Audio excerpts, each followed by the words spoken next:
এখন আমরা যাচ্ছি ব্যামাকাবা মন্দিরে ঘুরতে। খুব অসুস্থ লাগছে, ঘুম তো চোখে আছে, তাও যেতে হচ্ছে। মায়ের মন্দির বলে কথা এসে মানে গিয়ে তোমাদেরকে দেখাচ্ছি।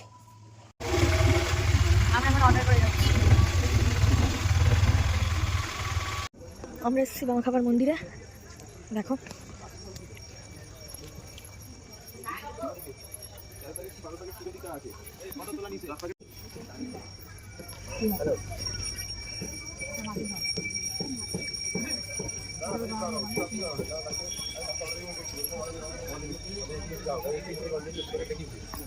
আমরা এখন চা খেতে এসেছি, চা মশলা চা।